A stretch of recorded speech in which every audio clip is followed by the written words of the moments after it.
Good morning, everyone. Thank you all for arriving. I'm going to call this meeting to order. This is the meeting of the Leeward Planning Commission. It's Thursday, January 19th, 2023, and the time is 9:35 a.m. Okay, we're going to be streaming this live on YouTube. Are we all set with all of our media ready to go? Okay. So I'd just like to start by introducing our commissioners. So we have Vice Chair Sahiba Knowles. Good morning. Commissioner Mike Dela Cruz. Good morning. Commissioner Mahina Pashan Duarte. Aloha. Commissioner Mike Vituzik. Morning. Commissioner Kanuha is excused today, and I'm Chairperson Barbara DeFranco. And we do have a quorum to hold this meeting. I'd like to further introduce the Office of Corporation Counsel. We have Deputy Counsel Sinclair Ferguson. Good morning. We have Deputy Corporation Counsel Jean Campbell for the attorney for the Planning Department. Okay. Representing the Planning Department, we have Deputy Planning Director Jeff Darrow. Good morning. And our staff, our wonderful staff, Planning Program Manager Maya Jackson, Planner Christian Kay, Planner Clinton Mercado, Good morning. Commission Secretary Norika Sauer, and Janice Hata, she's on Zoom, our host in Hilo. Okay, so just a little housekeeping for everybody here.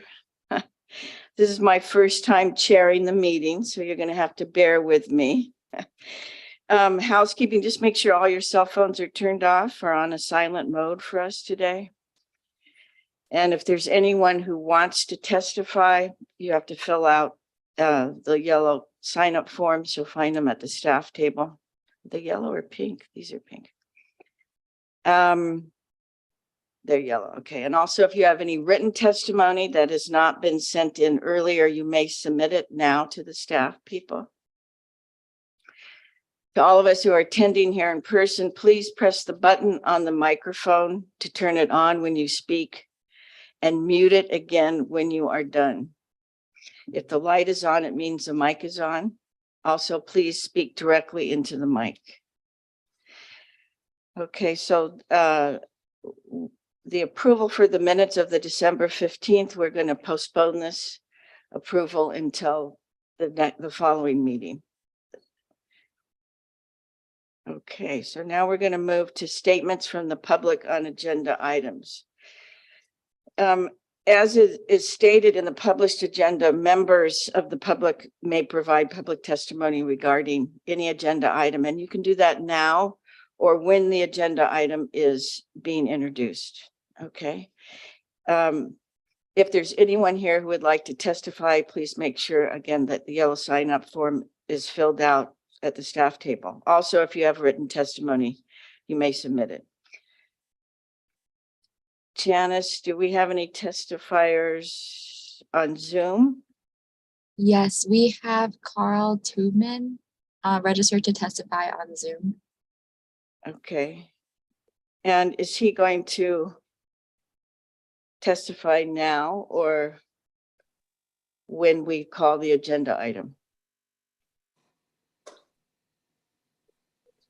Mr. Tubman, you are unmuted, so please indicate whether you'd like to testify now or at the time of the agenda item. Thank you. I think, yes, thank you. At the time of the agenda Okay. Being proposed. Thank you. Okay. Before we start to receive public testimony pursuant to Rule 1 to 5 of the Planning Commission's Rules of Practices and Procedures, I would like to remind everyone of the following. The chairperson or vice chairperson may limit testimony which is irrelevant, abusive, disruptive, or unduly repetitious. The person testifying shall direct his or her remarks to the chairperson and not to any individual commission member, staff member, or person in the audience. All members of the public shall extend proper courtesy and respect to one another, commission members and staff. Any person who does not abide by these rules may be ruled out of order by the chairperson, who has the authority to maintain order and decorum. I further request that the commissioners take an active role in assisting me with maintaining order. If any commissioner objects to any behavior that is undiplomatic or improper, please interrupt by stating point of order, and your concerns will be discussed. Finally, in the event that there are any behaviors displayed by applicants, members of the public, or by commissioners that are disruptive to the order of today's meeting, I will not hesitate to exercise authority as chairperson pursuant to Rule 1-5J to address these behaviors, and if necessary, to remove the disruptive party from the meeting. I will provide one verbal warning. If the warning is not heeded, I will call a recess and give a second verbal warning. If there is any further disruptive, disrespectful, or discourteous behavior following the recess, the party will be removed from the meeting. It is important that we all understand the procedures that are put in place to maintain decorum. Okay, so in-person testifiers. Do we have any people here that want to testify now or wait for your agenda item? You're going to all wait. We have two that want to testify now. Is that right? Chair DeFranco, the Yes. pink sheet that you were provided has the testifiers that would like to testify at the beginning of the agenda. Okay, so we're going to have Claire Loprisi. Yeah, if you want to come up here. You can both come up. Why don't you both come up? Okay, and Cindy Freitas. Okay, great. Please come up, ladies, and sit down. Make sure you turn the mic on and you put it near your voice. We're going to start with Cindy then. And I'm going to swear both of you in, or however you want to be sworn in, if you want to stand up, if you want to raise your arm, your hand or not. Hello? Okay. Go ahead. But we just need to affirm with both of you that you're going to tell the truth today. Great. Thank you. E mele komo, a he mele aloha, na nā kupuna I ka au I hala, aloha mai kako. Aloha no. Thank you.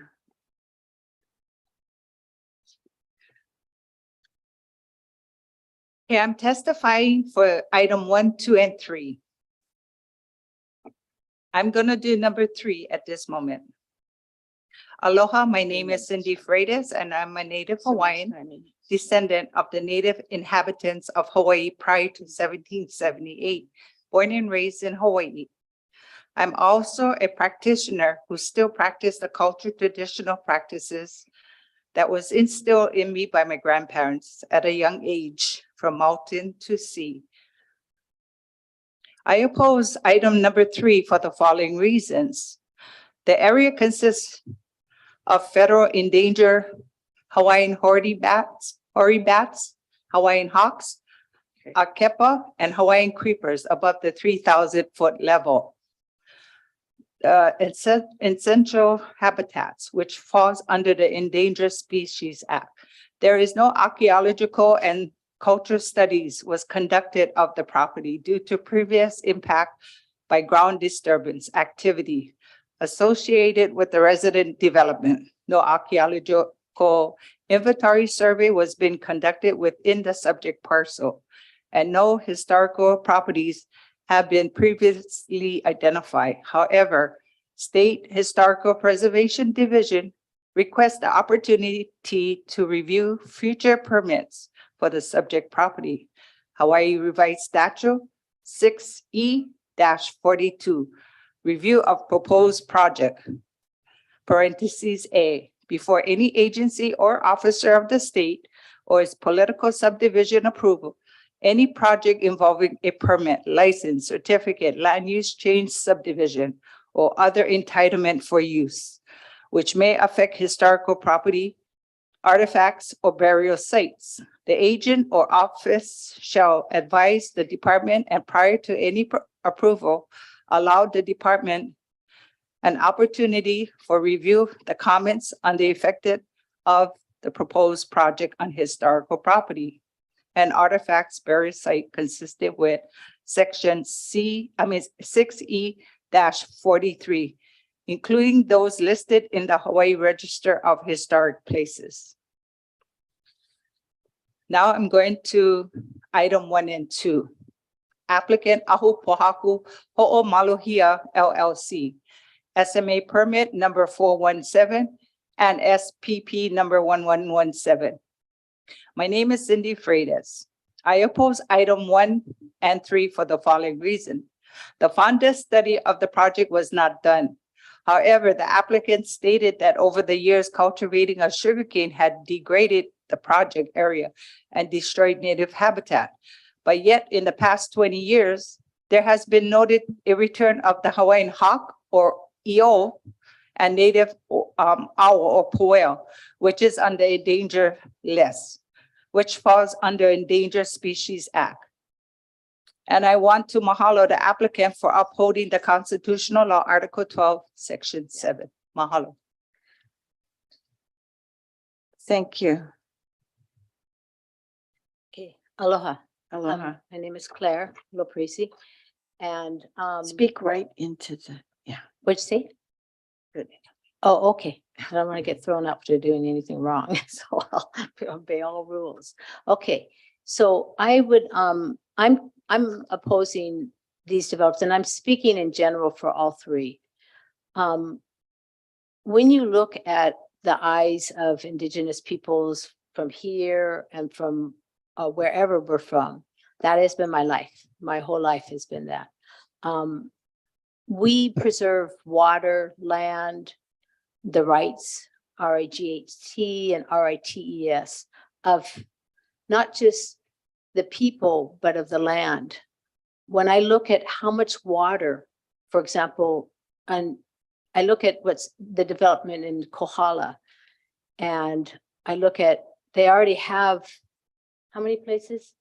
And they're already going to make 16, and they're going to make how many more? 20. And I look to see, well, who's that helping? I mean, if the eel and the pueo come back, and I was taught by people since I was young to listen to them, to watch them, how they fly, the positions they fly. They're talking to you. The clouds, they're talking to us. We are all of that. We are made of their ingredients and they are made of ours. Basically, we are made of theirs. But when you look at them coming back, are they coming back for more development? How many people in Hawaii of the koko that come from here have land? And if you're going to have this corporation or this coming out of Delaware that's behind all of this, who's getting the money? And so you employ the local people as the help. So if you study history, you know, in the transatlantic slave route, then you had the next generation, which is where my people came from. And if you know their story, it's not easy. And it's not easy for what happened to people here. Even if that did not happen to Hawaiian people, it's still, they took away their land. They took away their water. So how much water, and who owns the water, and who owns the land? Is that a concept of Hawaiian people? Who does this land go to? I've done a few births recently out in that area. And it's sad and it's shocking. For me, I walk on that earth and you can hear that earth talk to you. And so you're looking at lands, you're looking at the gulch, you're looking at the place where Kamehameha had his kalo. You're looking at who are these workshops for more New Age people of Caucasian descent or whatever descent they are that have their problems coming over here to now get healed from this land? Is that what this land is about? Is that what the water's about? How much water they can use? When you do cultural impact assessments and when you look at the environmental impact, who's giving that? Who are the archaeologists? Are they from here? Or do they know? Can they hear? Can they feel? Can they see? So when I look at these these three items, I just go, whether it's up in Colloquial or whether it's in Hawi, it's like, who are the ones that are making these decisions on these places? I called several people from Kohala this morning to try to, you know, Cindy and I, this is almost like a full-time job for us, but we have our other many jobs. So we try to step it up because that is my kuleana. So my cocoa doesn't come from here, but it does at this point. My kuleana is to do that as helping all these babies and all these mostly Hawaiian descent. That is my job now, is to take care of the land and the water. So when I look at the archaeologists, I know that if they don't decide the right way, they get fired. And I know that straight from them. So how do we get justice on these things? How do we, who's the land being sent, given to? You know, who's the land, who owns this land? And then is that going to go back into the people? Because how many Hawaiian people don't have land? And so who's this healing and who's this destructing? The more you want to put up all these other new age little spaces for people to come and heal, but what about the people? Oh yeah, that's right. They come in and clean up, do the laundry, make the food, you know, but so in all of these places, I asked the Leeward Planning Committee to not have invested interests in any of these projects, because I know that for myself, or anybody that sits on boards, I've sat on boards, you have to recuse yourself. And so when you look at those things that you really look at the people, you look at the land, you look at the water, and you look at the cultural impact, not just from what's on the paper or what's been agreed upon, but what the heart and soul of this, how many people, the way I was taught by, and these were, they told me way back that the land and the water was much stronger. But now you look at these people, who's it affecting? When you rape the land, when you take that water, when you poison it, I have 3 minutes? Yeah. Okay. I mean, I have three things I'm talking about. No, So you're on your last 3 minutes. oh, I'm on my last three. Okay. I didn't know if that was piece or Okay. three or what. So when you look at those factors, look at it, step back and imagine that you were back here hundreds and thousands of years in the beginning. Kohala is the beginning of these islands, is what of the eruption. But look at each place. We are those places. We feel their pain. So I ask all of you to not let these things go through. It's not done well enough, no matter what lawyer they have. So thank you so much, and big mahalos for letting me speak, and for the work you guys are doing. Thank you. Well, hold on just a second. Are there any questions for the testifiers from the commissioners? Okay, thank you so much for your testimony.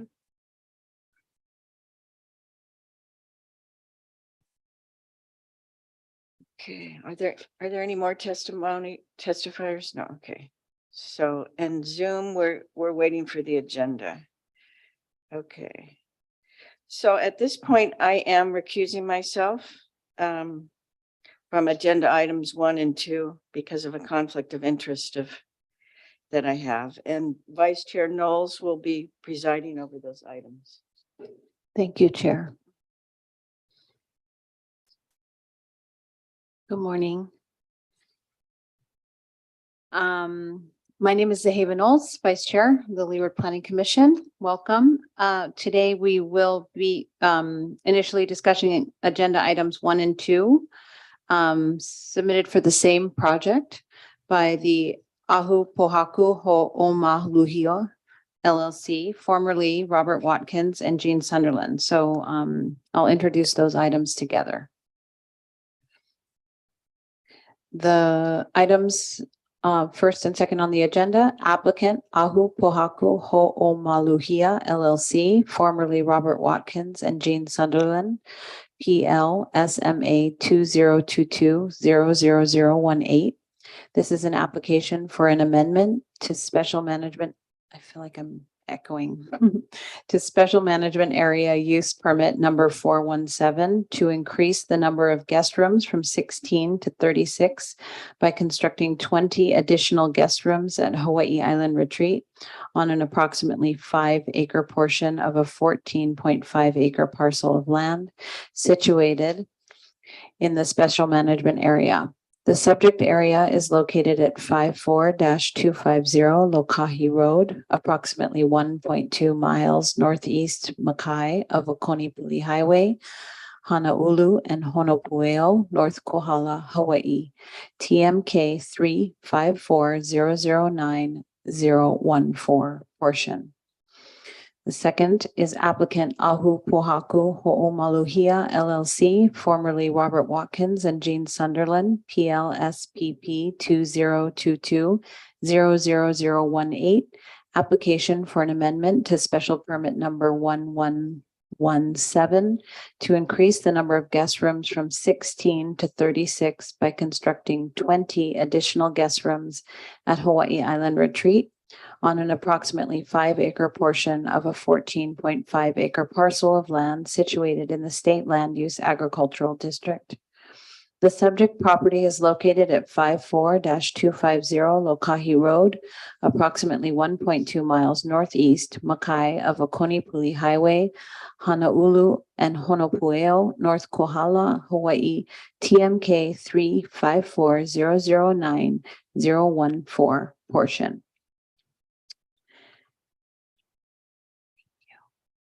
The commission has received 3 petitions for standing in a contested case hearing covering both applications.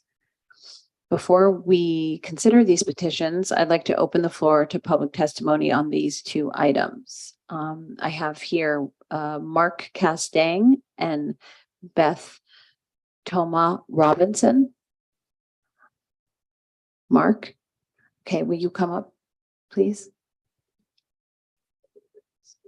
Okay, I'm too close. Sorry.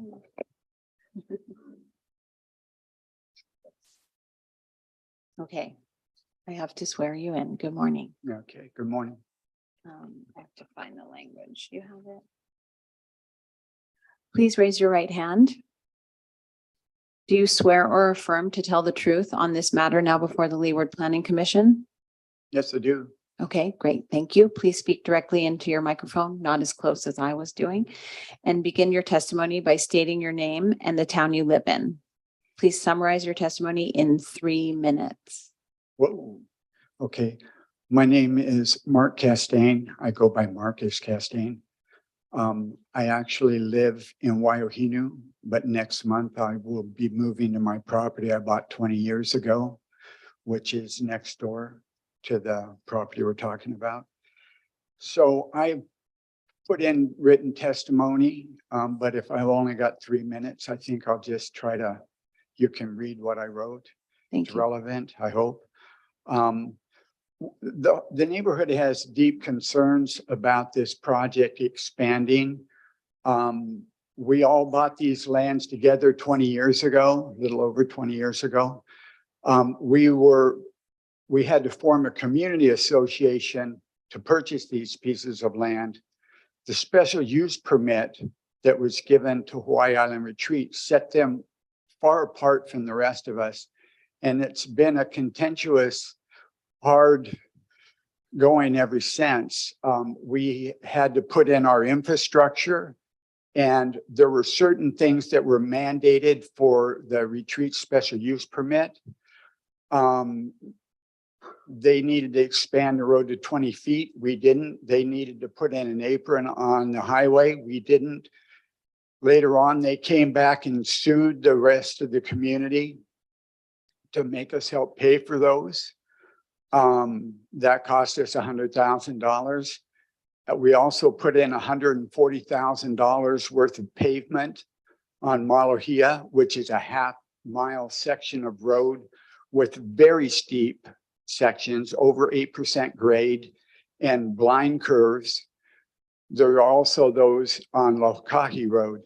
This is an area that should not have this kind of traffic on it. Besides the hotel guests and the workers, there's public access was mandated for this special use permit. That adds a lot of traffic to the road. If they get to move forward with this, they get to degrade all the money that we've put into our infrastructure. We did that as a community association, which no longer exists. So getting this group back together to repair this after it's degraded over the coming decades is not going to be easy. It should last all of us a very long time if we don't have to deal with additional traffic. My apologies. You actually have 6 minutes total because you're speaking on 1 and 2. So you'll have a little extra time. Okay. To me, I don't understand the difference between 1 and 2, but my comments, and I also had testimony on 3. I don't know if I come back up for that later or do it now. Well, But- that's your choice. You could add that, Okay. I think. So, and the other issue that I have is that they've made it hard for us to use the public access. Several of the neighbors that own coastal properties along there have all signed on to mandates where there's a coastal trail. And often there's locked gates. There are certain fences that don't have gates. And so you can't go from one property to the next. This is a vital resource for people. You know, it's like getting out and being with nature is one of the healthiest things I know. And communities get shut out from this, and the access to the coastline needs to be looked into. It needs to be maintained. It was a commitment that was given by not only Hawaii Island Retreat, but several of its neighbors along the coastline. So I'm hoping that becomes an issue that gets dealt with also. As far as the squashing the hotel section down to a 5-acre parcel, all these permits were given to a 54-acre parcel 20-something years ago, maybe 22. Since then, there was a small burial lot in the middle of that, and the owners changed that into a 14-acre parcel, and it was the Lincoln burial lot, and then a larger parcel. Now they want to do another one, which shrinks the whole hotel down to 5 acres. At the same time, they want to more than double its size. I don't think they should be able to keep changing the size of these lots. So I hope that you'll give consideration of that. And then I think that covers most of my issues, especially what I wrote down here for you. And I appreciate the opportunity to talk with you, and I'd be happy to answer any questions. Thank you. Any questions? So Chair, I have a question. Good morning. My name is Mahina Paishantuwart. My understanding in reading some of the other written testimonies that there was a CDP growth management subcommittee that was held on December 14, 2022 to gather more information, to talk about the issues at hand. My question to you, sir, is were you present at that particular meeting, December 14, 2022? No, I did not know about it. And quite frankly, on number 3, that is supposed to be. I'm going to stop you there. We're going to just deal with 1 and 2 here, and then we'll have you come back to testify on item Okay. number 3. Okay. Thank you. Yeah, I didn't know that that meeting happened, and I certainly would have attended. But many of the neighbors are very concerned about this additional traffic on our infrastructure for the benefit, financial benefit of just one person in the neighborhood. I hope Thank that you for you'll your take that response. into consideration. Any other questions? Thank you, Mr. Kesting. Thank you for your time. I'd now like to call Beth Tomal Robinson up, please.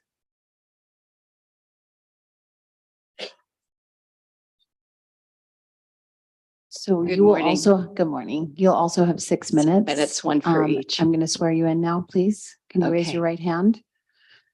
Do you swear or affirm to tell the truth on the matter now before the Leeward Planning Commission? I do. Thank you so much. Thank you. I am Beth Toma Robinson. I live in zip code would say I live in Hawi. I live in Ka'uhu Homesteads. Ahpua'a would be Avalua. Been in Kohala for 18 years. I did submit written testimony, which you all should have in your packet on behalf of the Kohala Community Plan Working Group. I'd also like to address the letter that was submitted by Tony Withington on behalf of the Growth Management Subcommittee of the Kohala CDP Advisory Group. And I'm speaking particularly because we have an empty seat for the North Kohala representative on Leeward planning. I'm not sure how many of the commissioners are aware of the fact that we don't have an action committee, a CDP action committee in Kohala, but Kohala has proactively worked with the planning department to create 2 other structures.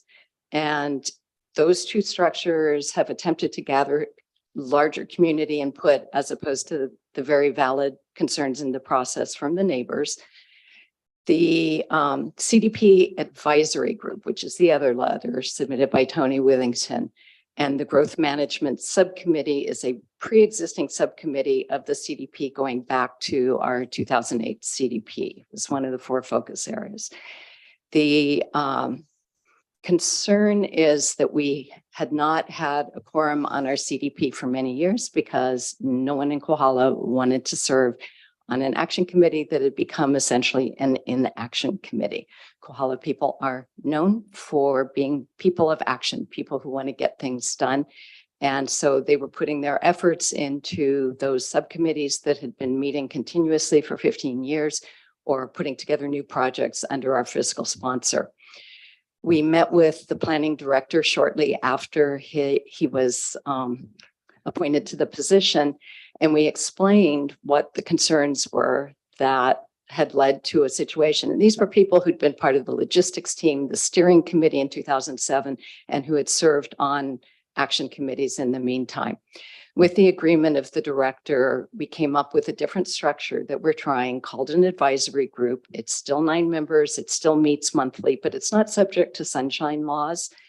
And it's still coordinating input from those same subcommittees that were working under the action committee and were formed under our NKCDP process. Simultaneously, there were a number of us who were being recruited to sit on that who said, we really don't have any energy for a 15-year-old plan because so much has happened. I work with the Affordable Housing Group. We'd already gone back in and redone our housing survey that we'd done in 2007 because we didn't have accurate data anymore. So we knew that it was possible to go back to the community and get updated community input. So we're calling that the community plan, the Kohala Community Plan, spoken about it with the planning director, have his endorsement. It's a plan being written by the community for the community. But those of us who were on the logistics team working with a consultant to gather the community input in 2006, we're replicating that process. Then we're feeding the results as they go into the existing groups. Our hope is that that will give more current community feedback for you as commissioners and for the planning department. So the applicant did appear in front of the Growth Management Committee, which meets monthly, and they did in fact vote in favor and presented to the advisory group, feeling that this is compatible with what they're hearing, not only currently from the community, but with our CDP. Our Kohala Community Plan group, as I said in our letter, there's a section that's not actually part of one of the recommendations, but a very significant section that was one of the most contentious issues when we did our CDP, and that was the number of special permits and special use permits. And I went through in some detail all of those that were at that time on the books. 2 of them I actually represented in the sales, one of them to a landowner who is a neighbor who submitted testimony to all of you. And so we know that those ones aren't going to happen. And the current community sentiment is very strongly, if we're going to have overnight accommodations in Kohala, and we need some level of that, they would rather those be at the existing operations And I think we'll be hearing a lot more from the community with respect to the transient accommodation rentals proposals that are up, because the community is way more concerned about that right now than they are about the expansion of existing facilities. Thank you. Any questions from the commission? Vice Chair. Good morning. Aloha. Aloha. How many Kohala residents make up the committee that's putting together the Kohala Community Plan? Oh, it's a really good question. So there are about a dozen people working right now on the Kohala Community Plan. So the advisory group side has 9, and there are probably 50 people working on the different subcommittees, which feed not only into the current CDP advisory group, but as we get the feedback from our talk story sessions that we're doing right now, and our goal is to meet or exceed the 700 interviews that we did in 2006. So all of that is coming to a group of about a dozen people, which include the people who are heading up each of the other subcommittees, so that we have coordination between the two. Thank you. And my next question is, when do you anticipate completing your next version, most updated version of a Kohala Community Plan? We're hoping to do it this year. I mean, that's our goal. Unlike the process where you have to start with a consultant and you do the input, the first time of CDP took about a 3-year process, but because we already have these committees and each of the committees is currently looking at their section of the CDP and just designating, is it something we've already accomplished? Is it something in progress? Is it something that we still support and need to be done? Or do we simply have different ideas and we should throw it out? We're going to be putting it all on a website. We have funding from 2 foundations right now, and we're going to create a website so that we can update as we go as a resource for you all and for anybody else who needs a sense of the community opinion. Mahalo. Any other questions? Commissioner Batusek? Thank you. In your testimony on the agenda item, you expressed concern about the lack of North Kohala representative on the Planning Commission, and just wanted to throw it out there if you had any suggestions on people who could be alternatives. I think there's one individual in the community who did say at least he was going to submit an application recently. It's something that those of us working on these groups have been very aware of and been trying to recruit. But as you know, it's not an easy thing to get people to step up to. Thank you. We'd appreciate that. Thanks, Chair. I almost called him Chair. Janice, do we have anyone who wants to testify on items number 1 and 2 in Hilo? Yes, we have Carl Tubman, so he's unmuted. And Mr. Tubman, if you could turn on your camera, you can begin your testimony, and I will time you for 6 minutes. Have you All right. sworn him in, or should I swear him in here? You can swear him in. Okay. Right, sure. Thank you. Good morning. Good morning. Please raise your right hand. Do you swear or affirm to tell the truth on this matter now before the Leeward Planning Commission? Yes, I do. Thank you so much. You'll have 6 minutes. Thank you. Aloha. Thank you for letting me address the commission this morning. My name is Carl Tubman. I've been a resident of the Big Island for over 38 years, and I'm a neighbor to this proposal by the Retreat Center. And I have some of the same concerns as Marcus Castaigne. Thank you, Marcus, for your testimony. One of the main things is the road, the access road from Coney-Puli Highway is called Malahia Road. And that was, as mentioned, it was controversial how we proposed to develop that. But as it stands now, it is a paved road, but it's still narrow. And in fact, if you get 2 full-size pickups, usually what happens, or in my case, I usually stop and let one pickup go by or a vehicle go by, and then I drive by. So it's a fairly narrow roadway. In the original SUP from the county, they mandated a 20-foot road. Well, that was kind of difficult because of deep cliffs on one side. So it isn't quite 20 feet, but in other words, the road is not 20 feet as recommended by the County of Hawaii. And so that's one thing. The other thing I was wondering about their water use, because as I don't know if they have a well, I'm not sure, but all I know at the highway where we have our main meters, they just have a 5/8 inch residential meter for potable water. And I'm just wondering, with the increase in rooms, where they will water. And so that's one issue that I wonder about. And the other thing is that other people in written testimony that have been submitted to the planning department, some neighbors are also questioning the fact of their septic system. Is it adequate for the increased occupancy? I did see a letter from Sidney Fuki, who is a planner for the retreat center. And he said that they have had problems getting in touch with the Department of Health. Of course, as we know, the Department of Health has jurisdiction over those matters. So that's another question that I would like to bring up, is the adequacy of their septic system for the increased use. So, and many of my neighbors have written in comments via email and letters to the planning commissioners, to you folks. And so hopefully those will be read and noted also.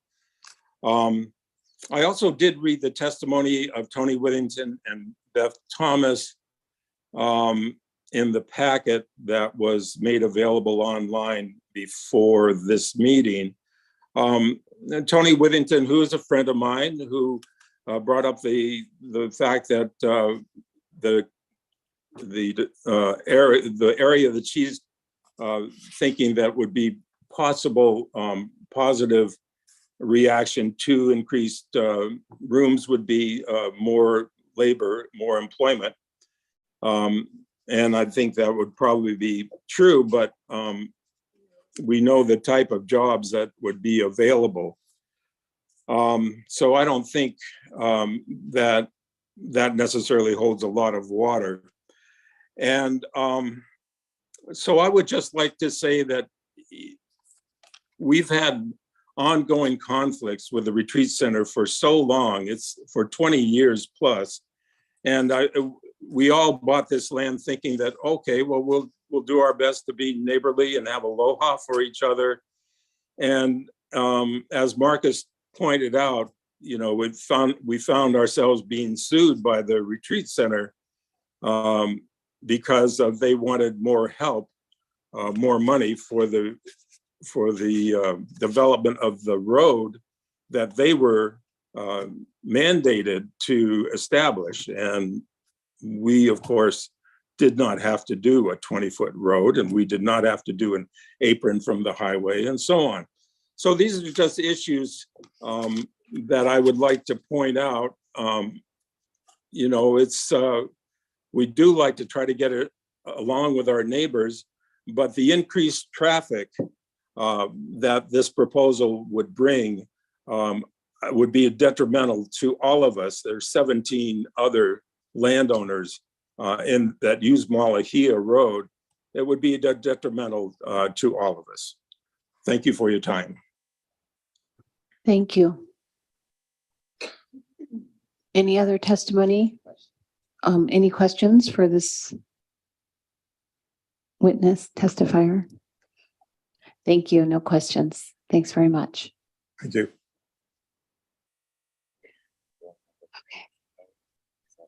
Is that all the Zoom testifiers? Yes.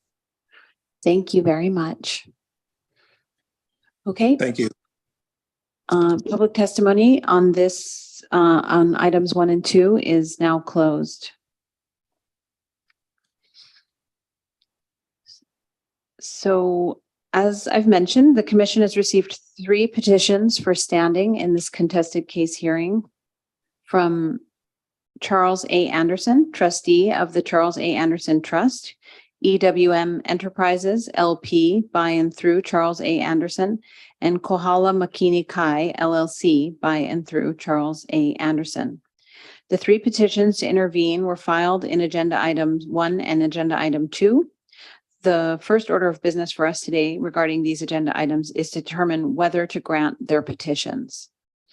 Before we do that, may I hear a motion to consolidate the hearings?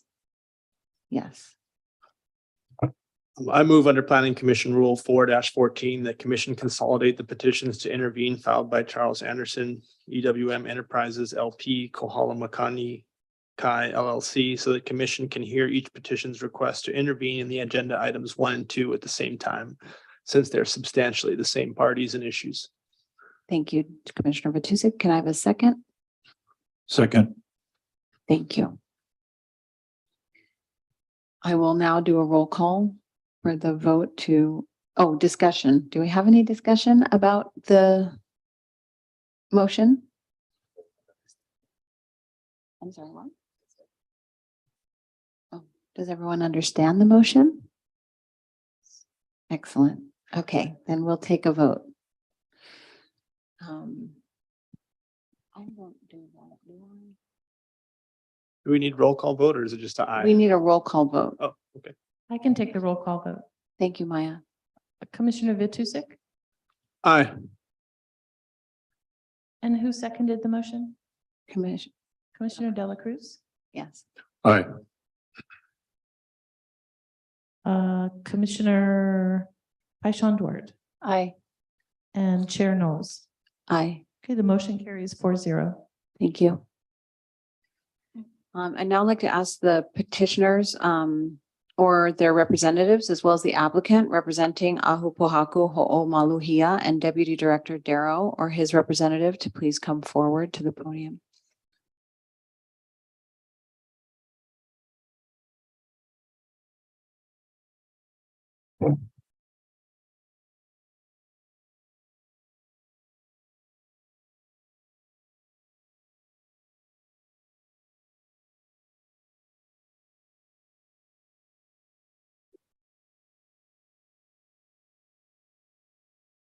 Good morning.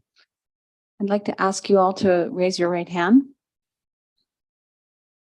Do you swear or affirm to tell the truth on this matter now before the Leeward Planning Commission? Thank you very much. Please introduce yourself, starting on this side. Good morning, Vice Chair Knowles and the members of the Leeward Planning Commission.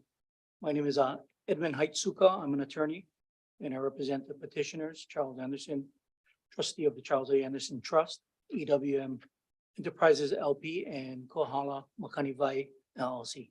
With me today is Mr. Anderson, representing both himself and EWM Enterprises and Kohala Makani Vai. Can you, excuse me, I'm sorry to interrupt you. Thank you. Because we're With me- recording, so we want to hear the Right, whole sorry. With me today is Mr. Charles Anderson, representing both himself as trustee of the Charles A. Anderson Trust and as the agent and representative of EWM Enterprises LP and Kohala Makani Vai LLC. Thank you. Mr. Anderson, please speak into the microphone. Thanks. I'm Charlie Anderson. Hello, everyone. Good morning. Aloha. Applicant. Good morning, Madam Chair. Good morning, Mr. I'm not an Fuki. attorney. My name is Sidney Fouquet. I'm here assisting the petitioner, Ms. Jean Sunderland, and she and. Could you pull your mic a little bit closer? Oh, sure. My name You is can Sidney pull it Fouquet. to Yeah, I'm planning consultant, soon to retire, but still around. But anyway, like I'm here kind of assisting the applicant, and Ms. Jean Sunderland and her associate will introduce themselves as well. Thank you so much. Ms. Sunderland? Yes, please speak into the microphone. I'm Jean Sunderland, co-owner of Hawaii Island Retreat, Ahupohaku Ho'omalohia. And we are the ones requesting an amendment to our special use permit. I was involved in the original application, which was passed in 2001, prior to even owning the land or any of the neighbors buying their land. Thank you. Aloha, my name is Damian Watkins. I am a co-trustee and co-owner, I guess, of Ahupohaku LLC. Thank you. Representing the planning department. Aloha, Chair Knowles and members of the Planning Commission. Jeff Darrow, Deputy Planning Director, as you mentioned, representing the Hawaii County Planning Department. Thank you. Planning Commission Rule 4-6A states that a person seeking to intervene as a party shall file a written request on a form approved by the planning director and accompanied by a filing fee of $200 no later than 7 calendar days prior to the commission's first meeting on the matter. Staff, will you confirm that these petitions were properly filed and that copies of the petitions were forwarded to the applicant in a timely manner? Yes, all 3 petitions were properly filed and provided to the applicant in a timely manner. Thank you, Ms. Jackson. The first order of business regarding these agenda items is to determine whether to grant the petitions. Commissioners, please be reminded that the focus should be on why standing should or should not be granted, not on the merits of the application. Rule 4-6B states that the petitioner shall be admitted as a party if the following criteria can be met. 1, his or her interest is clearly distinguishable from that of the general public, or 2, government agencies whose jurisdiction includes the land involved in the subject request, or that they have some property interest in the land or lawfully reside on the land, or that even though they do not have an interest different from the general public, the public generally, that the proposed action will cause them actual or threatened injury in fact, or 5, persons who are descendants of Native Hawaiians who inhabited the Hawaiian Islands prior to 1778, who practice those rights which are customarily and traditionally exercised for subsistence, cultural, or religious purposes. I'll note that all 3 petitions state that their interest in this matter is clearly distinguishable from that of the general public. With those rules established, I will ask petitioner to explain. Charles A. Anderson first, please. Trustee of the Charles A. Anderson Trust, to explain why he should be granted standing according to Rule 4-6B. And I'm just going to confirm with council of the time limit. Is there one? Okay, great. Thank you. No time limit.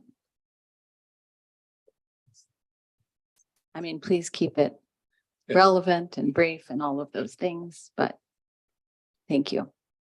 Vice Chair, I'll speak on behalf of Mr. Anderson.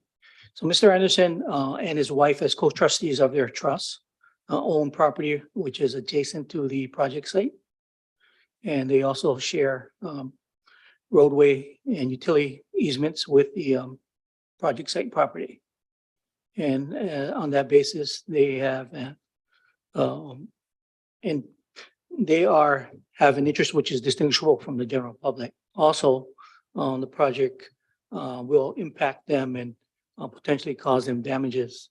So under that prong of the standing, the Andersons seek to have their petition granted. Thank you. Does the applicant have any objections to this petition? Madam Chair, I've spoken with Ms. Sunderland, the applicant, and in light of the fact that the 3 petitioners are adjoining property owners, we believe that they do meet the criteria for standing, and so as such, we have no objection. But nonetheless, we'd like to comment that hopefully through even going through the mediation process, even prior to that, if there's an opportunity to resolve a lot of these issues, we'd like to have them resolved. Thank you, Mr. Fouquet. Jeff? The Does the- planning department has no objections to granting standing. Thank you. Does the commission have any questions for the petitioner or the applicant? Or the planning department?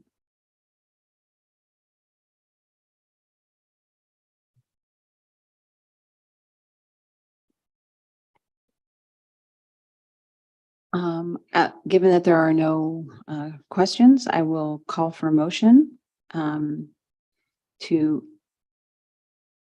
grant or deny the standing to petitioner. Commissioner, is there a motion for action on this petition? Commissioner Vatusic? I move that petition for standing in a contested case hearing filed by Charles A. Anderson, trustee of Charles A. Anderson Trust, and agenda items 1 and 2 be granted. Do I have a second?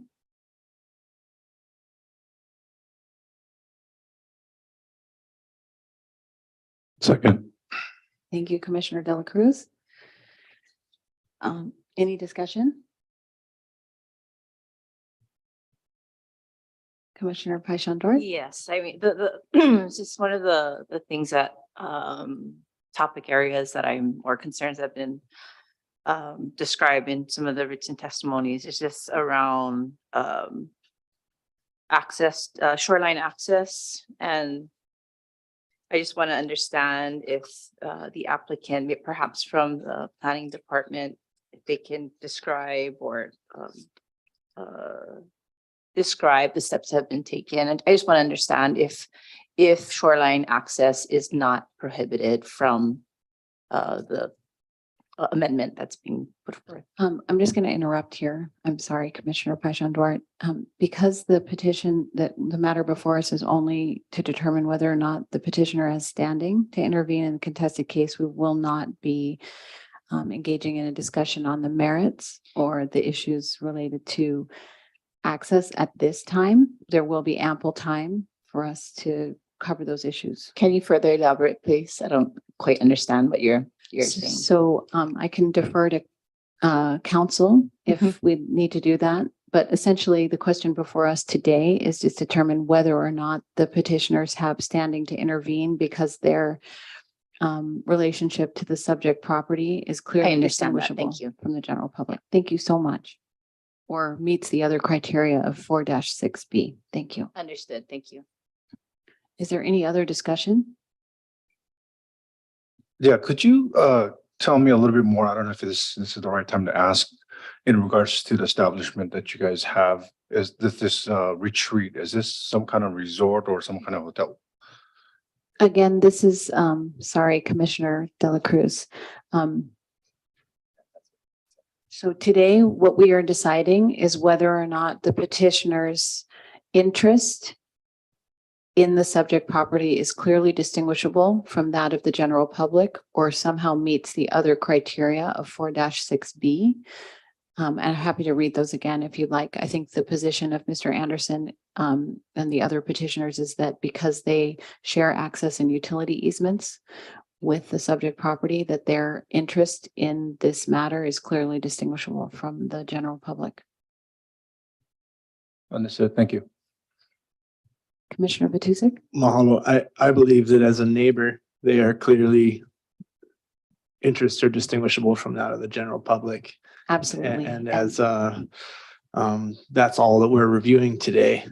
I think that it makes sense to move forward and hopefully they can work out any issues in mediation and through the contested case process. Thank you so much. Now that we've clarified that, we'll move on to the second petitioner. Oh, I'm sorry, we need a roll call vote. My apologies. Okay. Commissioner Vatusic. Aye. Commissioner De La Cruz. Aye. Commissioner Paishandor. Aye. And Chair Knowles. Aye. Okay, motion carries 4-0. Thank you so much. With that motion carrying, we'll move along to the second petitioner, the petition of EWM Enterprises LLP and through Charles A. Anderson. Again, I'd like you to explain how your petition meets the standing criteria laid out in Rule 4.6B. Thank you. Yes, the property owned by EWM Enterprises LP is in the vicinity of the project site and again shares easements for access and utility purposes. Thank you, Mr. Fouquet. Madam Chair, same comments as the first, that we would have no objection, and likewise for the third petition as well. Thank you so much. Mr. Darrow? Thank you, Vice Chair Knowles. The planning department has no objection to granting standing. Thank you. Okay, any questions by the commissioners? I will ask for a motion. Oh, Mike, you have a question. No motion. Oh, thanks. I move that He's got a the lunch. petition for standing in a contested case hearing filed by EWM Enterprises LP in agenda items 1 and 2 be granted. Do I have a second? Second. Thank you, Commissioner De La Cruz. Is there any discussion? Seeing none, I will call for a roll call vote. Commissioner Vitusick, Aye.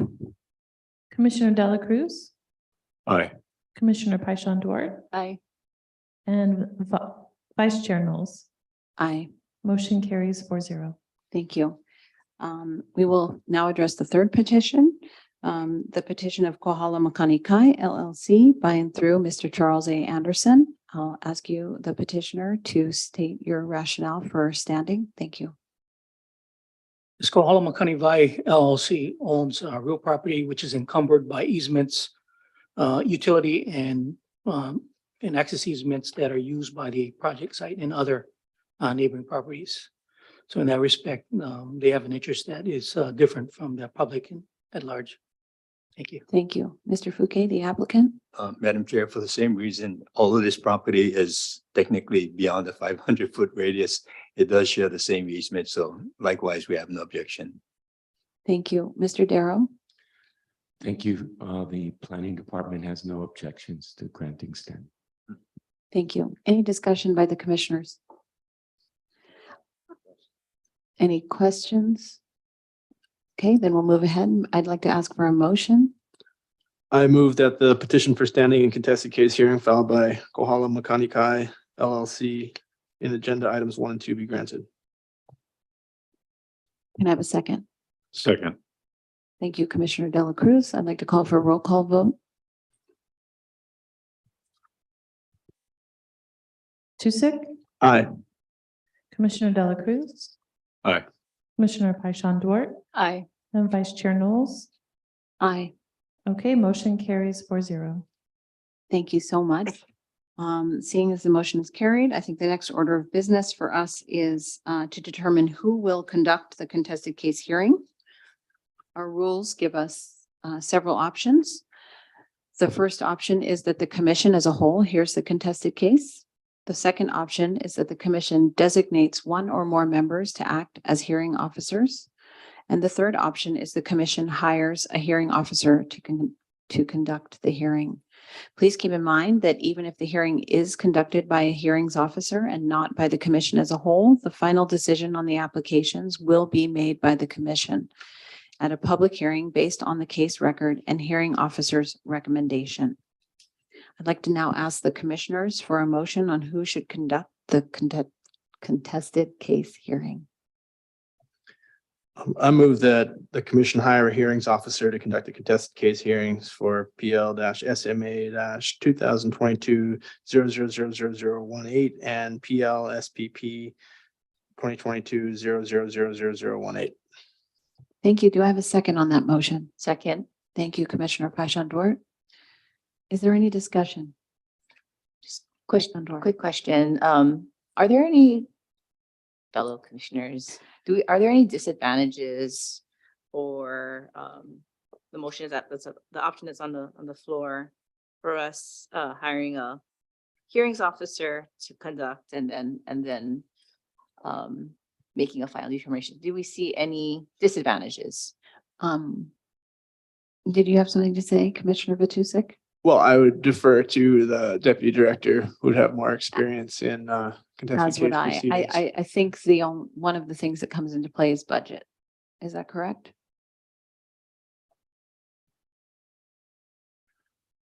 One of the, I mean, it really has to do with the complexity of the matter.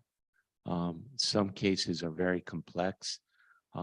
We've been involved in contested cases that generate voluminous amounts of time and material, and it may be way beyond what the typical, commissioner can put aside to be able to do that. The benefit of hiring a hearings officer is allowing a separate review. They maintain all the records. They provide all that information and a recommendation to the commission. And again, as Vice Chair Knowles mentioned, the final approval or decision is made by the commission. So this one, I cannot, give advice whether or not it's complex or not. That's something you folks need to decide, but it really has to do with looking at the entire matter and whether or not the commission as a whole or individual commissions can make that commitment to be able to go through a contested case hearing. Commissioner Vatusek. Well, I feel as though we wouldn't be able to really determine the complexity of this having not received a background I concur. recommendation on the matter. So with that, we don't really know how much is going to be involved in it. And it's certainly beyond the amount of volunteer work that I would like to do. It can be a full-time job for a period of time. So I wouldn't personally enjoy that. And I feel like a hearings officer who's being paid to do it would handle it effectively. And then any recommendations coming out of the contested case would still be the authority of the planning commission to say yes or no to those recommendations. So we're not ceding any authority by having a hearings officer. We're letting them do the legwork, work out all this detail in advance, and then make the final decision based on all the information that's been collected. Yes. Yep. Director Darrow's comments are helpful in understanding for time constraint reasons, for subject matter expertise, technical reasons. Yeah, I see a lot of benefit in hiring a hearings officer. Yes, I would agree with that. And I also think, based on the little bit of testimony we did hear today, as well as, some of the planning machinations happening in Kohala, it would be helpful to have a hearings officer participate in this. Okay, so it sounds like there's a consensus. I will then call for a roll call vote on the motion that is pending on the floor. Commissioner Vatusek, Aye. Commissioner Paishon Dwork, Aye. Commissioner Dela Cruz, Aye. and Vice Chair Knowles. Aye. Okay, the motion to hire a hearings officer carries. Thank you. With that business concluded, on items 1 and 2 at the meeting, I would like to call for a short recess and Madam Chair. Yes, Mr. Fouquet. On behalf of the applicant, may I make this special request? The applicant's goal is has twin goals. One is to obviate the need for a contested case hearing, saves everybody grief, money, time, et cetera, et cetera. And secondly, at the end of the day, is to still try to be, they started off as neighbors and they want to end up as being neighbors. And so the special request is to have this, these 2 items on your agenda again for your February hearing. And hopefully between now and that hearing, we'll be able to kind of come to some amicable agreement to thereby obviate the need for a contested case hearing.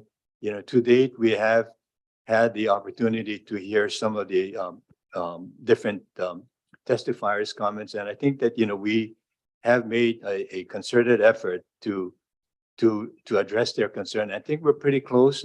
We don't know what the concerns of the petitioners are, and so hopefully over the next 2 or 3 weeks we can hear the concerns and maybe arrive at some amicable solution. And so the request is to have this matter agendized for your February hearing. And if it can't be, then, then unfortunately we have to go through a contested case hearing. Thank you, Mr. Fouquet. You remind me to do this job better by noting that the Planning Commission Rule 4-6 does require that all parties to a contested case proceeding participate in good faith in mediation first before any contested case is heard. A mediator shall be selected jointly by the parties, and if you cannot do that, the commission can appoint a mediator. Ms. Jackson over there in the green dress will contact the parties by email within a week to select a mediator. So that should help facilitate matters based on your request, Mr. Fouquet. Thank you. Okay, I think we're all set with that. I'd like to excuse the witnesses and we will take a brief recess. Thank you. 5 minutes. 10 minutes. 10 minutes.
Okay, we're getting ready to come back now.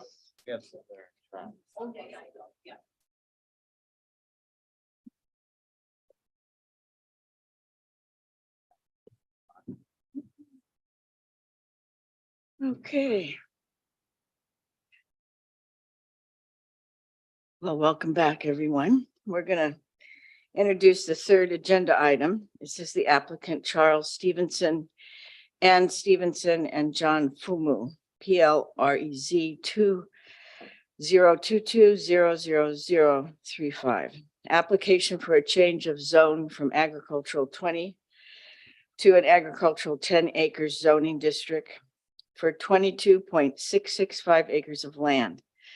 The subject property is located at 73-4375 Haliamau Street, approximately 570 feet northeast Mauka of its intersection with Koloko Drive, Koloko Mauka subdivision, Koloko, North Kona, Hawaii, TMK 37-3-027003. So we're no, they come next. So first, we're going to have the staff presentation. Okay. Yeah. Okay. Okay.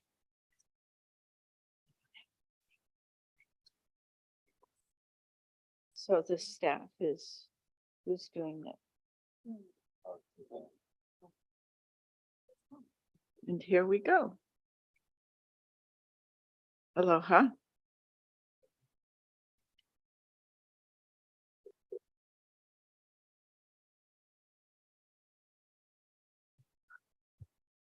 Testing, okay.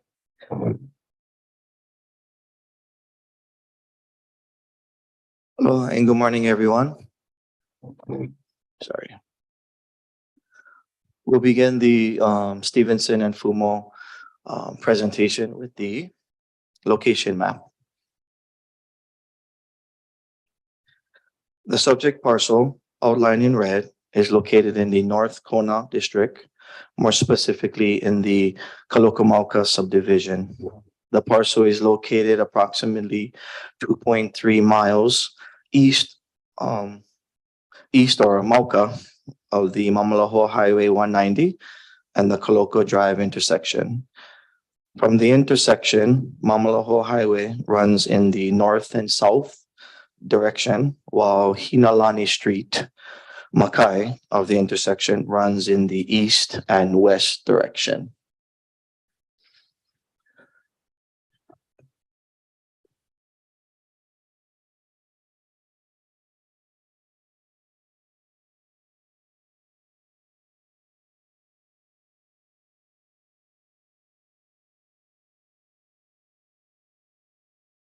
Is the clicker not working? Yeah, one second. I'll move forward for you, Clinton. Okay, thanks, buddy. Okay, so the applicant's request. The applicants are requesting a change of zone from an agricultural 20 acre to an agricultural 10 acre zoning district for approximately 22.665 acres of land. The reason for the request is the primary purpose for the request is to create a 2-lot subdivision to establish a separate fee simple ownership of the property for the applicants. The property currently consists of 2 existing single-family dwellings, one of which was approved as an Ohana dwelling in 1986. If the requested rezoning is approved, the applicants propose to subdivide the property into 2 11.3325 acre lots, each of which will accommodate one of the 2 existing single-family dwellings. No additional improvements to the subject property are currently being proposed by the applicant. Sounds like an echo. Next, we'll do the county zoning map. The subject property is zoned agricultural 20 acres, shown in green, while the nearest surrounding properties are a mix of agricultural 20 acres and agricultural 10 acres, shown in blue.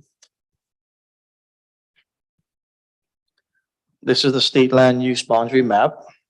The subject property and its surrounding properties are designated agricultural by the State Land Use Commission, shown in green.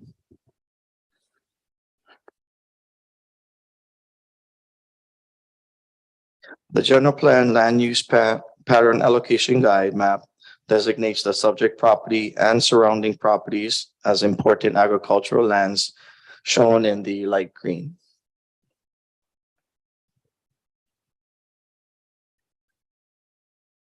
Here is the Kona Community Development Plan map showing the project site with the red star being located outside of the Kona urban area and the Kona rural town area.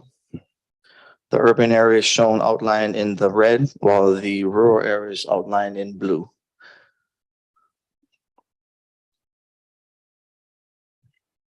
Here is the proposed subdivision site plan provided by the applicants, showing the subdivided lot line in the middle of the property and all its existing structures.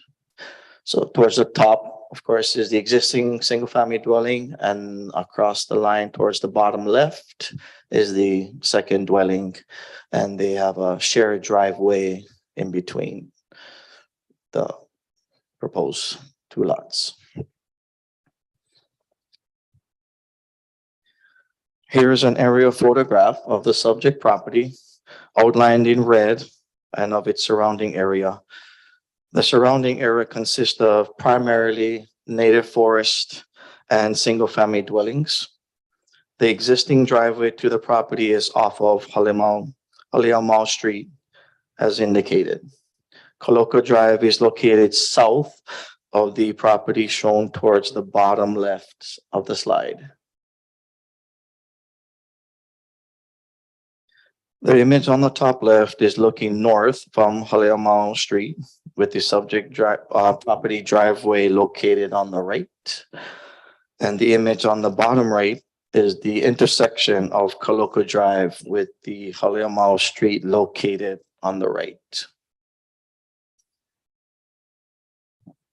So the deputy director's recommendation is to forward a favorable recommendation to the county council for the change of use zoning request.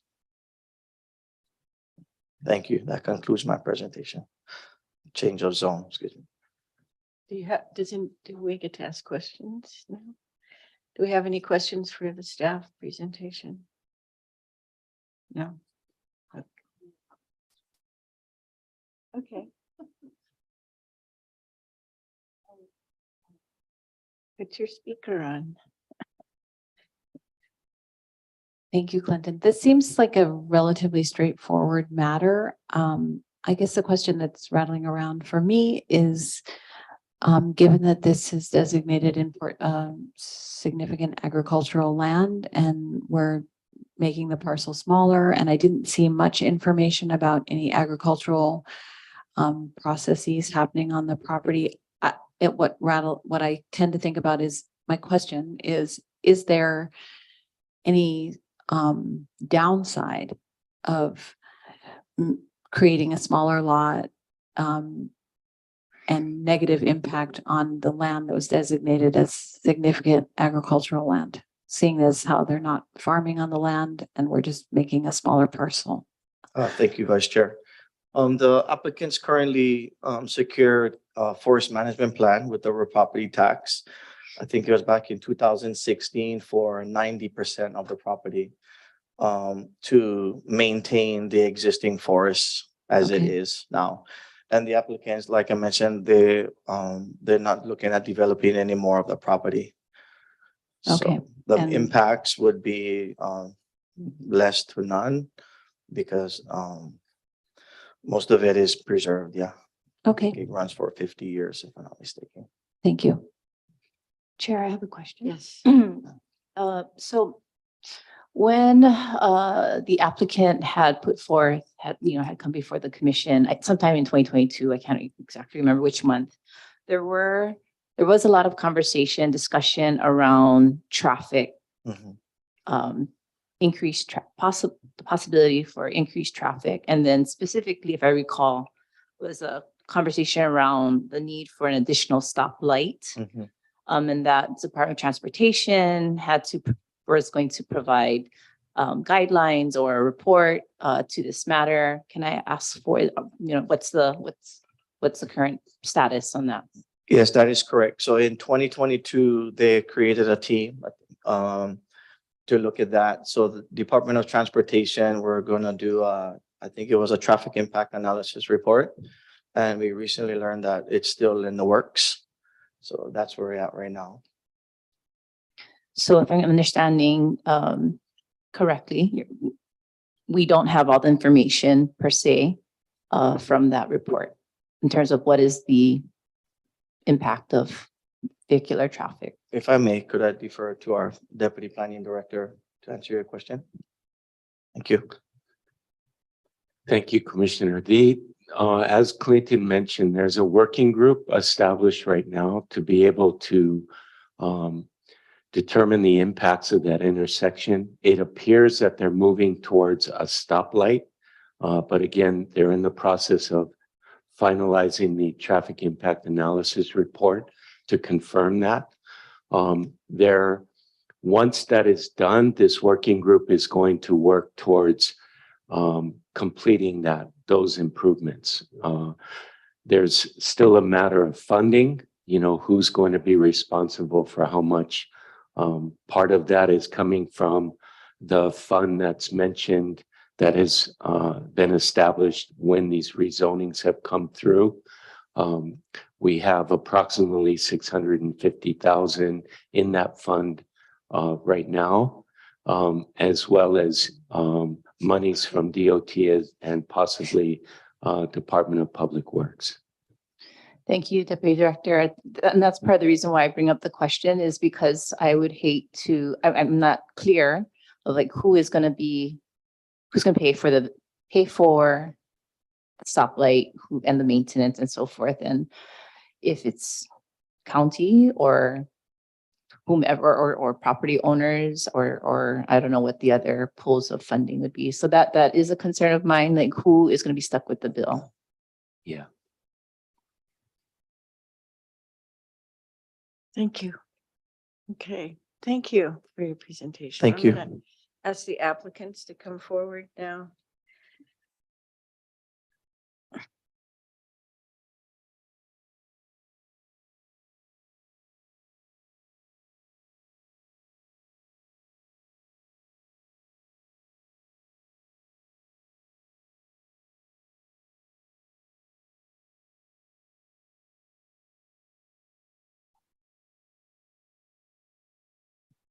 So just make sure it's near you and then it's turned on. So I'm going to ask you to raise your right hand and to swear to affirm to tell the truth on this matter before the Leeward Planning Commission. I do. Okay, so speak directly into the microphone and please state your name and the area you reside in. And Yeah, go ahead. I'm John Pippin, applicant's representative, Land Planning Hawaii. I live just outside of Honoka'a to my left. And Chuck Stevenson. Ann Stevenson. Charles Stevenson. And Mr. Pumo would like to have attended today. Unfortunately, he regrets he had to be away on business. you're going to have to speak into the microphone. Sorry about that. Yes. Mr. Fumo, co-applicant, regretfully could not make it today. He's away on business. Thank you. So you've received all the background information and recommendation reports from the planning department? Yes. Yes. Okay. And do you agree with the recommendations and including the proposed conditions? We have requested respectfully amendments to 2 of the conditions, and we can go over that momentarily. Okay. And do you have any of it further comments? Yes, yes, Okay. for sure. On the face of it, yes, this is a very simple request, turning 2 separate dwellings, separating ownership, giving them their own fee simple lots. They've had a co-tenancy agreement, good neighbors for many years, been proactive in managing the native forest on the property, dedicating 90% of it to conservation. where are the impacts with this requested use, with this rezone? Going from Ag 20 to Ag 10. This is not a very productive soil for cultivation or agricultural uses. Again, the native forest is the highest and best use for the bulk of the property. There are no new structures that would be permitted by this change of zone, no increase in the intensity of use of the properties. So when we're tasked with looking at the impacts and a fair share contribution, as in condition K, that we're requesting be evaluated, the Supreme Court has reviewed cases like this where land use exactions have been questioned, right? And they've ruled that they have to meet a couple of criteria. They have to be rationally related to the impacts of the project, right? It can't be something far afield. Say the projects in Kona, the contribution impact site can't be in Kohala. That doesn't make much sense rationally. And it has to be proportional to the impact on that resource generated by the project. So in this case, we're working with existing homes. There's no new construction. No new construction would be allowed by this ordinance. There's specific language prohibiting new dwellings. So I'm just wondering whether or not this type of condition is actually illegal, or if it's more of like a Band-Aid solution, right? We see that this intersection needs improvements, but instead of like a holistic, systematic approach to evaluating our transportation infrastructure and the needs and the users of that infrastructure, it's now being applied to applicants coming in with a request with, pardon me, no increased impact. So yes, I think this is a very simple request, but the details of this condition, it makes a big difference to these applicants. Mr. and Mrs. Stevenson are retired on fixed income. You know, this nearly $16,000 bill is a very tough pill to swallow. With that, we'll respectfully request your favorable consideration on forwarding this favorable recommendation to the county council. We'll take any questions you might have. Thank you much. Thank you. So commissioners, do you have questions then? Sure, I have a Commissioner question. I actually Paishan. appreciate your comments when it related to fair share contribution. And also like what is the holistic approach to looking at potential increased vehicular impacts?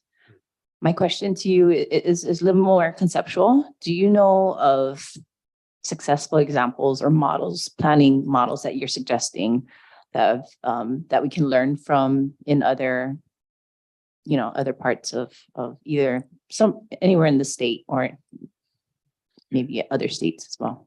Yeah, great question. Thank you, Commissioner Duarte, Paishan Duarte, excuse me.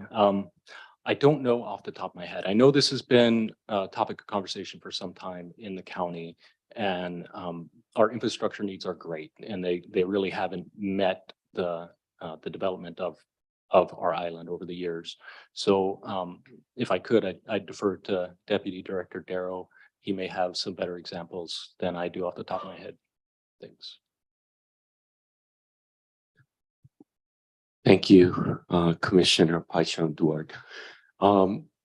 My understanding of your question is in regards to impacts to development. What options are there in regards to be able to provide monies to support infrastructure or mitigate those impacts? There is what's called an impact fee. Our island has not created an impact fee ordinance. When you look at our conditions, condition L specifically, it kind of takes into account the possibility of in the future the council adopting a unified impact fee ordinance, And what that would do in a sense is it would be a fee that would be connected to some sort of activity. Currently, what we do is we have a fair share fee that we attach to rezonings because basically they're coming in and creating higher density for that particular area. And so as part of that, there's a fair share fee that normally goes to several agencies to take care of those impacts that will be generated by that increase of density towards the region. In this particular case, the bigger issue was the intersection. And so at some point in the past, maybe 15 years ago, they decided rather than setting aside fair share to all the different agencies, they'd focus on this going specifically to the improvement of the intersection. This particular practice is based out of County Code Chapter 2, 2-162.1. It's a community benefits assessment that's associated with land use approvals. And so that's where that all stems from. In the future, there have been attempts in the past to try to create an impact fee, and they just have not passed. Around the country, you'll see different areas that utilize these. I would say the normal practice is through a building permit process. So when someone comes in for a building permit, there's a fee generated with that permit that goes towards infrastructure improvements, goes towards all the different agencies. And so it's across the board. You do a permit, you get a fee. I'm sure they also must have fees related to land use approvals as well, but that's one that brings in quite a bit of monies towards infrastructure projects is through building permit applications. If I may, Chair, add Yes, a little bit Mr. to Cook. this topic. We've had a number of rezones with similar features, no increase in intensity or dwellings permitted on the lot. Not too far from this one, Kalawa and Waimea as well. Neither of those and quite frequently many others similar to this don't have such a fair share requirement. It's just this Kaloko Malka area. So instead of doing this piecemeal, almost discriminatory approach on this neighborhood, I think maybe it's through the ongoing subdivision and rezone code amendments, a more systematic approach is taken to impacts on transportation infrastructure and what that actually means and how that's implemented. And I think the building permit example is a great example because that is an impact, right? You're building a structure, there's going to be traffic to and from it. But in this case, there's no new structures. Traffic is going to be as it has been since 1986 when these houses were built. I just had a question. I think Yes. what you say is true potentially, but basically what we're doing now is subdividing it so that there are two fee simple lots, both of which can be sold. And that theoretically could increase density on the property. I mean, maybe it's only 2 or 3 more drivers or whatever it is, but it still may have an impact, correct? You're saying in terms of like family size that would be Sure. I mean, occupying for existing example, dwellings? or they could come before us and make another request to subdivide their 10 acres. And I mean, density can increase hypothetically with this kind of subdivision. I think in this specific case, there are conditions that prohibit that in this ordinance. So let me pull it up. Pardon me. Okay. Condition F. Restrictive covenants in the deeds of all the proposed lots within the subject property shall give notice that the terms of the zoning ordinance prohibit the construction of a second dwelling unit and condominium property regimes on each lot. It goes on, but that's the crux of it. So Okay. if a request to do like a special permit use were to come before the planning commission, that's a discretionary permit, you then be able to evaluate the impact of that use, but as it is, we're looking at 90% dedicated native forest and 2 single-family residences. It's Thank you. very, very small, very low impact existing use. That's not going to change. Thank you. We have one more question. Yes, thank you. Actually, this question is for county council. Okay. My question is it proper and appropriate for the commission to deliberate on? The question is not for the county council, but for the planning department. Yes, Okay. sure, planning department. My question is, can we move forward as a commission without having the information from the Department of Transportation report? My question is it legal for us? Is it appropriate? Is it legal for us to move forward with a decision prior to us having that information?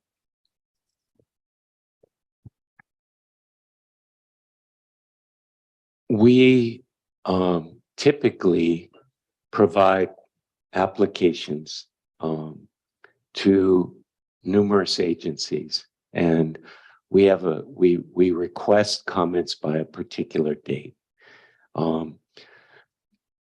Normally, we get a majority of the comments back. Unfortunately, there are applications that we don't get back. In this particular case, Department of Transportation is an example. We have received previous comments from them for rezonings in this similar area. So we have an idea of what their comments will be. And that's kind of stated further in the rec. But again, with this working group that's been happening, there's been changes. And so they've been working on this impact analysis report, which is huge, because before they were keeping hands off. But now they're getting involved. And so the likelihood of them being involved with the improvements in the intersection are much greater now. Being that we have a working group, and the goal of the working group is to provide the improvements to the intersection. We were hoping that we would have the analysis report done by this time. They were saying it would be completed in fall. Unfortunately, it's just finalizing now. So we should be getting better ideas of the type of improvements they're going to want to see at that intersection. But again, just preliminary, we're hearing that it's going to need a stoplight. Okay. I don't think there's anything, like legally binding us from moving forward. A lot of times what we do is, if it's something that is going to require, like if the applicants had an access directly on a particular road under the jurisdiction of Department of Transportation, and we did not receive comments, we would put in a condition that says comply with requirements of Department of Transportation for access. In this particular case, it's actually a county road that they're on, but the subdivision is accessed through that intersection that's under the jurisdiction of DOT. Thank you. Chair, if I may, a quick addition. If I understand correctly, this fund for Coloco intersection improvements was established in the 90s, and it's grown to $650,000, and we're just now getting to the studies on what's required to improve that intersection. I feel like perhaps a more, again, systematic and better stewardship of those funds and what's required for safety of that intersection would make us feel better about contributing to it. If it's systematic, it applies to everyone, not, again, this kind of piecemeal tied to a request. It's almost like pay for play zoning, which I don't think we want to be a part of. Might also add that, again, the concurrency trigger for a traffic impact study for a project like this is 50 peak hour trips. We're contributing 0. So we're nowhere near a requirement to conduct a study for this project. Thank you. Thank you. Thank you. Chair, can I jump in real quickly? To elaborate, I think on Deputy Director Darrow's answer to our commissioner's question. Our applicant did articulate for the commission the proper legal test that you should all be considering when you are applying it applies to all conditions. And I think in this case, it bubbles up, but it's the one that you should be applying to all of your conditions. And that is, in the more legal jargon, it's nexus and proportionality. So is the condition that you are looking at rationally related to the impact of this particular project? So, and I think in this one that is very clear. And then the second piece of that test is the condition that's being applied proportional to the actual impact of this particular application? And if you can articulate and find that the answer to both of those is yes, then your conditions are correct. If you can't make that condition, if you can't articulate that test, then you need to consider whether the conditions are correct or not. So just to give you that test, and that's what you want to be thinking as you're evaluating these.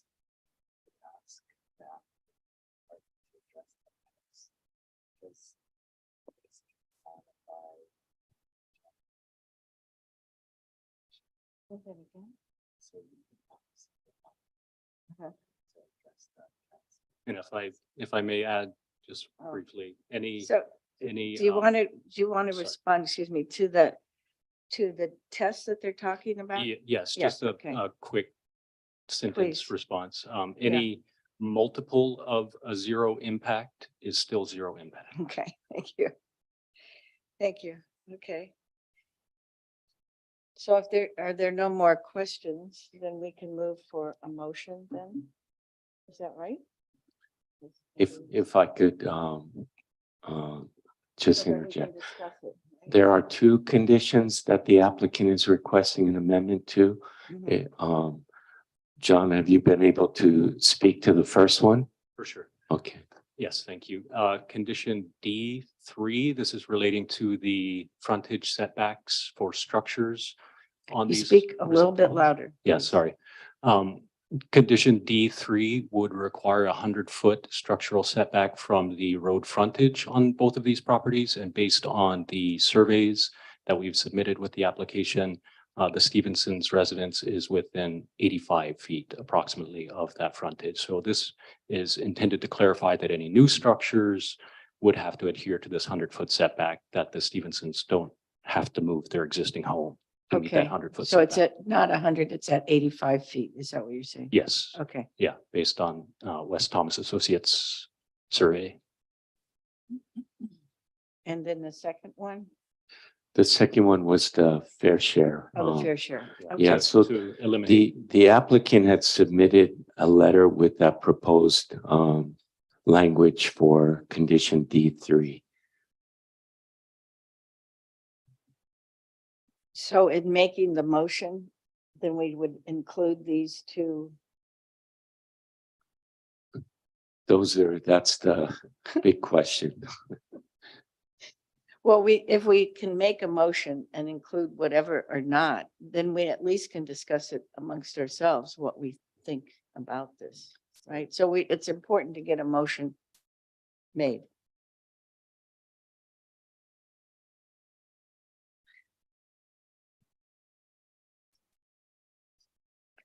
So the motion might sound like, what do you think, Mike? Can you put And this again, it's a together? recommendation that you're forwarding. The county council will ultimately. I'm make the sorry, decision. can you speak up when you speak into the microphone? I can't I'm hear sorry, you. there's no public testimony that I know of. Is there any on Zoom that? No. No Zoom testifiers. Yes, for the record, there's no public testimony. The person that was going to testify is not. Is there anybody on Zoom that is waiting to testify? No, there are no Zoom testifiers. So there's no public testimony. So now we're looking for a motion. If I might, just ask a quick question before the motion of the planning department. Are you in favor of the recommended change under condition D3? Yes. Okay. What about the recommended change to condition K? I did speak with the applicant's representative about that, and I understand, his position. In the past, we have had similar requests before the Planning Commission and the council where dwellings were built. These were normally CPR type situations where the property was CPR'd and they were trying to be able to create fee ownership, and they would come in for a change of zone. So similar argument that there was really no new dwellings or new impacts, but again, it was a matter of additional density, higher density was created, additional lots were created. So in all fairness, we'd like to keep the condition in. But again, that's our recommendation. Is that how it would be standard applied, where even in the case of a CPR where there is separate ownership, we're still adding on that fee? Yes. Okay. Because it's for any new additional lot that's created. This one, whereas several rezonings, a number of rezonings that you'll see come across will talk about dwellings, right? You'll see the term additional dwelling units. And so that's when fair share is related to the dwellings. In this particular case, it's related to the additional lot.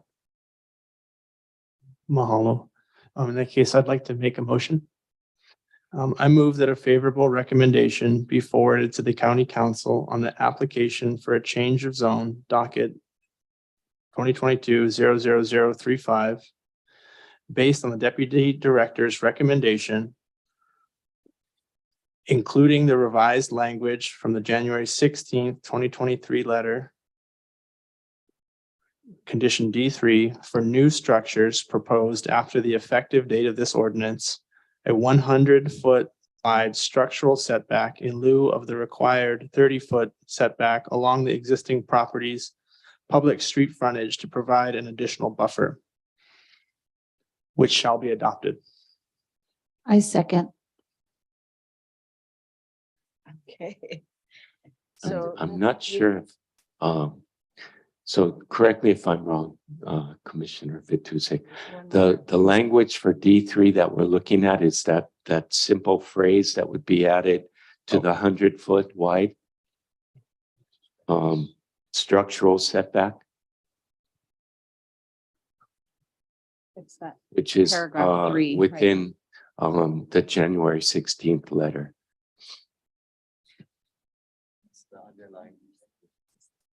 That's the only new language is the underline. Okay, cool. As long as the condition D3 states that. Correct. Thank you. Yep. Second. Okay, so we have a first and second, so now we're open for discussion. Mahalo, I would just add that I think that the language suggested by the applicant is reasonable in providing their existing structures that don't need to be moved. Also believe that increasing density is by creating a new lot. If that's the application of the fair share contribution, then I think that should be continued to be applied in that way. I also want to say that I think that the use of the property as native forest is definitely the highest and best use. I agree with you guys and want to encourage you to do the best that you can in preserving that forest. I think preserving that forest, I don't know if it officially is an agricultural practice, but it sure should be. So best of luck with that. We agree. I concur, Chair Vituse, and I also want to commend the applicant on their willingness to revisit cultural practices and should those arise, and consider that as part of the stewardship of the land. And I also concur that it's important to protect this fair share responsibility in lieu of other potentially sort of county-wide legislation or regulation relating to infrastructure improvements, which clearly we will need going forward. But in the absence of those, I think that this is an important thing to continue to do. Thank you. I echo Commissioners Batusek and Knowles, and applaud you folks for wanting to care for the particular INA that you are located. My only hang up, but not insurmountable, is just that I don't like the idea of us awaiting information for a report that is overdue. Yeah. But I do understand that the department has done their work and has followed procedure and has awaited comments and the information that was yet to be presented. Thank you. Mike? Nope. Well, I agree with my fellow commissioners. I think it's great that you're committed to the forest land, and there's very little change in impact of infrastructure and going forward as a community. It's good to see that you're connected in that way and that you honor the traditional cultural practices. So thank you. So is there any more discussion? We could go for a roll call vote then on this. Okay, Okay, call for a vote. okay. Commissioner Vitusek, Aye. Vice Chair Knowles, Aye. Commissioner De La Cruz, Aye. Commissioner Paishan-Dort, Aye. and Chair DeFranco. Aye. And I know we Thank you. didn't repeat the motion, so maybe we should we have repeated the motion before we voted? No, we were okay with that. All right. Very good. Okay. Thank you. Motion carries. The ayes have it. Thank you very much. Thank you. You're welcome. Mr. Pittman. Thank you all very much. Applicants. Aloha. Okay. So you will be notified of the commission's decision in writing. Thank you very much.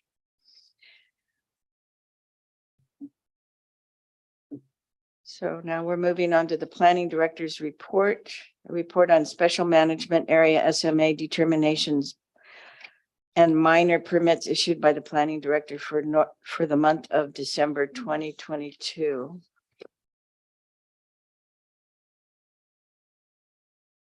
And I'm going to ask if the commissioners have any questions.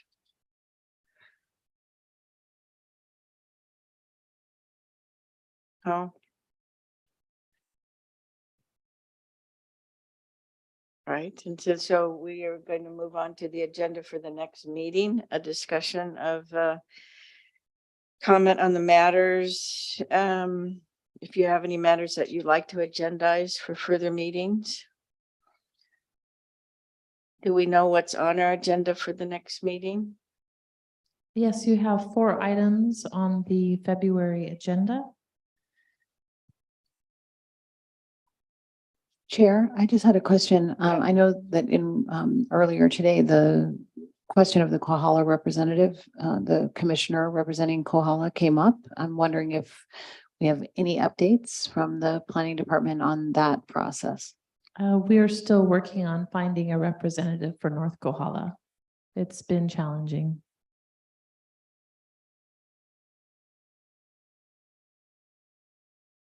Okay, Thank you. all right. So announcements, the commission's next meeting is scheduled for Thursday, February 16th here at the chambers. You can also testify via Zoom. The public can testify via Zoom. And that the date and venue of the meetings are subject to change. And does the staff have any announcements for us? I do. So some of you may recall, there was a special management area use permit that was applied for early last year for Jekaterina Meissen. This was a property along Ali'i Drive, and the property was located just Mackay of Ali'i Drive. So there was three folks filed petitions to intervene. They were granted standing. They went into mediation. Two of the interveners successfully mediated. They withdrew their petitions for standing. One of the interveners did not successfully mediate with the applicant. And so that matter is going to a contested case hearing sometime within the next month or two. The department's in the process of hiring a hearings officer. Thank you. Mike?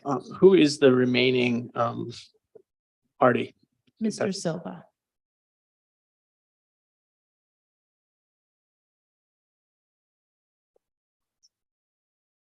No, I don't think that was it. Any I don't- other announcements? I or- don't have any other announcements. Okay. Thank you. Then we just need a motion for adjournment.